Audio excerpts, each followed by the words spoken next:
PROMISINGTAMILTUTOR YouTube channel நம்ம சேனலை subscribe பண்ணிக்கோங்க கூடவே பெல் ஐகானை கிளிக் பண்ணிக்கோங்க. இன்னைக்கு நம்ம பார்க்க போற கான்செப்ட் recursion. So recursion அப்படின்றது the process of calling a function by itself is called recursion.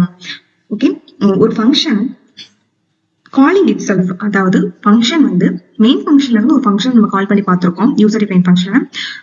இப்போ வந்து அந்த யூசர் டிஃபைன் ஃபங்க்ஷன் மறுபடியும் அதே யூசர் டிஃபைன் ஃபங்க்ஷனை கால் பண்ணிக்குது, அதாவது தன்னையே மறுபடியும் வந்து கால் பண்ணி மறுபடியும் ப்ராசஸ் பண்ணிக்குது அப்படின்னா அந்த ஃபங்க்ஷனுக்கு பேர் தான் ரிகர்சிவ் ஃபங்க்ஷன். ஓகே, இப்போ இந்த ஃபேக்டரியல் ப்ரோக்ராம் எடுத்துருக்கோம். இது வந்து நம்ம ஃபார் லூப் யூஸ் பண்ணியுமே தனி வீடியோ போட்டிருக்கோம். இப்போ இந்த ஃபார் லூப் யூஸ் பண்ணி அண்ட் இங்க வந்து ஃபங்க்ஷன் யூஸ் பண்ணி இருக்கு.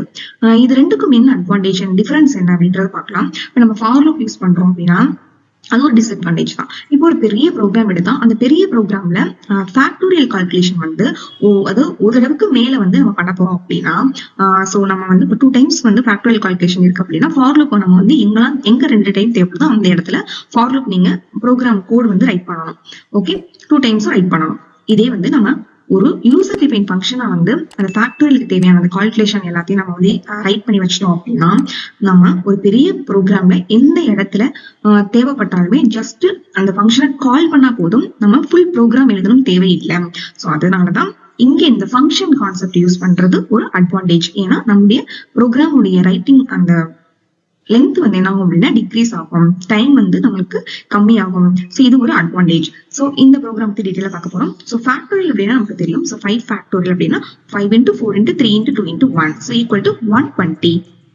ஓகே, இப்போ இங்க எப்படி பெர்ஃபார்ம் ஆகும் அப்படின்னா இங்க வந்து ஃபேக்டரிங்ன்றது ஒரு யூசர் டிஃபைன் ஃபங்க்ஷன். இந்த ஃபங்க்ஷன் தன்னையே மறுபடியும் கால் பண்ணிக்க போகுது. எப்படின்னா எக்ஸாம்பிள் 3 ஃபேக்டோரியல் அப்படின்னா 3 into 2 ஃபேக்டோரியல் அப்படின்னு வந்து செப்பரேட் ஆகும். இந்த 2 ஃபேக்டோரியல் இருக்கு இல்லையா, அதுதான் மறுபடியும் இதே சேம் யூசர் டிஃபைன் ஃபங்க்ஷனோட ஃபேக்டரை கால் பண்ணி அந்த 2 ஃபேக்டோரியல் பெர்ஃபார்ம் ஆகும்.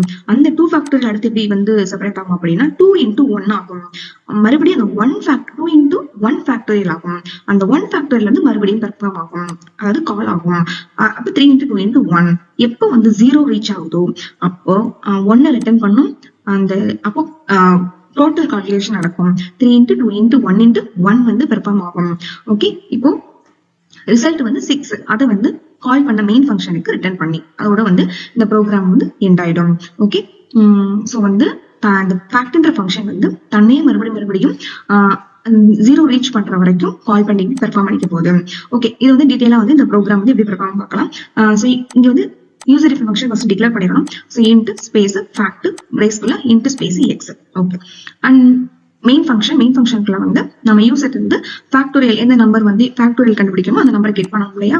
ஸோ ரன் டைம் கெட் பண்ணுறதுக்கு ஸ்கேன் ஃபங்க்ஷன். ஸோ ஆம்பர்சன் இன் போட்டாச்சு.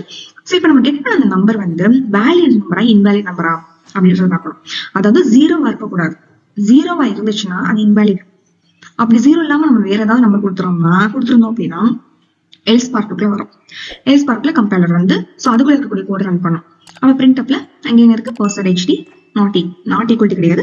அங்கே நம்ம இப்ப 3 ஃபேக்டரியல் கொடுத்தோம்னா அங்கே வந்து கமாக்கு அப்புறம் n இருக்கு இல்லையா, அந்த variable value 3 factorial equal to அப்போ அந்த செகண்ட் %d இருக்கு இல்லையா, அது வந்து ஃபேக்ட் ஆஃப் n. இங்கதான் ஃபங்க்ஷன் வந்து கால் ஆகுது, யூசர் டிஃபைன் ஃபங்க்ஷன் கால் ஆகும். ஸோ ஃபேக்ட் ஆஃப் n இது கால் பண்ணி அங்கே வந்து அந்த 3 ஃபேக்டர் ஃபுல்லா வந்து 3 × 2 × 1 × 1 இப்படி பெர்ஃபார்ம் ஆகி ரிசல்ட் என்ன பண்ணுது அப்படின்னா நம்மளுக்கு ரிட்டர்ன் பண்ணி லாஸ்டா அந்த இடத்துல இருக்கக்கூடிய அந்த நாட் ஈக்குவல் டு அதாவது ஃபேக்டரியல் ஈக்குவல் டு அங்கே வந்து ரிட்டர்ன் பண்ண ரிசல்ட் நம்மளுக்கு டிஸ்பிளே ஆகும். ஸோ உள்ள போய் எப்படி வந்து இந்த யூசர் டிஃபைன் ஃபங்க்ஷன்ல இந்த வேல்யூ பெர்ஃபார்ம் ஆக போகுது அப்படின்றத டீடைலா பார்க்க போறோம். வந்து மெயின் ஃபங்க்ஷன் வந்து 3ன்ற வேல்யூ வந்து என்ன கெட் பண்ணி கண்டிஷன் செக் பண்றோம் 0வா இருக்கா இல்ல. அப்ப வேலிட் நம்பர் தான். வேலிட்னா எல்ஸ்ல வரும். எல்ஸ்ல வந்து ஃபர்ஸ்ட் வந்து %d இருக்கு இல்லையா, அந்த இடத்துல வந்து 3 வந்து பிரிண்ட் ஆயிடும். நாட் அதாவது factorial equal to and second %d இருக்கு இல்லையா, அந்த இடத்துல என்ன ஆகும் யூசர் டிஃபைன் ஃபங்க்ஷனை கால் பண்ணி அந்த ரிசல்ட் தான் இங்க வந்து பிரிண்ட் ஆக போகுது. ஸோ அப்ப எங்க போகுது யூசர் டிஃபைன் ஃபங்க்ஷனுக்கு போகுது.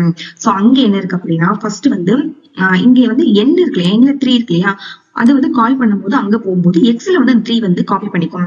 எக்ஸ் ஈக்குவல் டு 3 காப்பி பண்ணி வச்சுக்கோம். ஸோ இப்போ 3 உள்ள இருக்கக்கூடிய ஃபர்ஸ்ட் இஃப் கண்டிஷன் என்ன, எக்ஸ் வந்து ஈக்குவல் டு 0வா அப்படின்னு சொல்லி கண்டிஷன் செக் பண்ணணும். கண்டிஷன் வந்து ஃபால்ஸ், அப்போ எல்ஸ் பார்ட்டுக்கு வரும். ஓகே, இப்போ 3 ஃபேக்டோரியல்னா அது எப்படி செப்பரேட் ஆகும், 3 × 3ல இருந்து -1 ரெடியூஸ் ஆகும். அப்ப 2 ஃபேக்டோரியல். ஓகே, 2 ஃபேக்டோரியல் அப்படி இருக்கும். 3 × 2 ஃபேக்டோரியல் அந்த 2 ஃபேக்டோரியல் இருக்கு இல்லையா, அது வந்து மறுபடியும் என்ன பண்ணும் அப்படின்னா fact of 2 அப்படின்னா மறுபடியும் அந்த fact ஃபங்க்ஷனை கால் பண்ணுது. அங்கே வந்து இப்ப x equal to 2 வந்து பாஸ் பண்ணுது. இப்ப 2 வச்சு பெர்ஃபார்ம் ஆகும். இப்ப 2 equal to 0 கண்டிஷன் வந்து ஃபால்ஸ். சேம் ஏற்கனவே என்ன இருந்துச்சு, 3 இருந்துச்சு. 3 இன்டூ இப்போ 2 இன்டூ இப்ப என்ன என்ன இருக்கு, எக்ஸ்ல என்ன இருக்கு 2. 2 இன்டூ x minus 1. அப்ப 2 minus 1 1 factorial. இந்த 1 factorial தான் இப்ப பாஸ் ஆகும். அப்ப x equal to இப்ப fact of 1 அந்த fact function கால் ஆகுதுன்னு அர்த்தம்.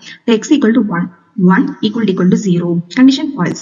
இப்ப ஏற்கனவே என்ன இருந்துச்சு, 3 into 2 into இருந்துச்சு.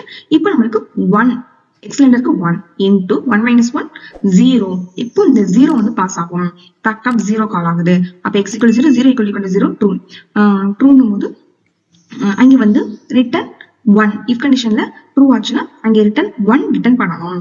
எதுக்கு ரிட்டர்ன் பண்ணணும் அப்படின்னா இந்த ஃபங்க்ஷன், இந்த ஃபேக்ட் ஃபங்க்ஷனை கால் பண்ணது யாரு, அதே ஃபங்க்ஷனுக்குள்ள இருக்கக்கூடிய இன்னொரு ஒரு ஃபேக்ட் ஃபங்க்ஷன் தான் கால் பண்ணிச்சு. ஸோ அதுக்கு தான் அந்த 1 ரிட்டர்ன் பண்ணுமே தவிர மெயின் ஃபங்க்ஷனுக்கு ரிட்டர்ன் பண்ணாது. ஓகே, அதுக்குள்ள வந்து கால் பண்ணிச்சு இல்லையா ஃபேக்ட், அந்த fact of 0னா 3 into 2 into 1 into 1க்கு தான் ரிட்டர்ன் பண்ணணும். அதாவது எல்ஸ் பார்ட்டுக்குள்ள இருக்கக்கூடிய அந்த இதுக்கு தான் ரிட்டர்ன் பண்ணணும். ஈக்குவல் டு நம்மளுக்கு 6ன்னு சொல்லிட்டு என்ன ஆகும் அப்படின்னா கம்ப்ளீட்டா மல்டிப்ளை ஆகும். 3 into 2 into 1 into 1 6. So main ஃபங்க்ஷனுக்கு என்ன வேலை ரிட்டர்ன் ஆகுது, 6ன்றது ரிட்டர்ன் ஆகும். ஸோ பர்சன்டேஜ் டில வந்து 6 பிரிண்ட் ஆகி நம்மளுக்கு 3 factorial equal to 6 into ஸ்கிரீன்ல அவுட்புட் டிஸ்பிளே ஆகும்.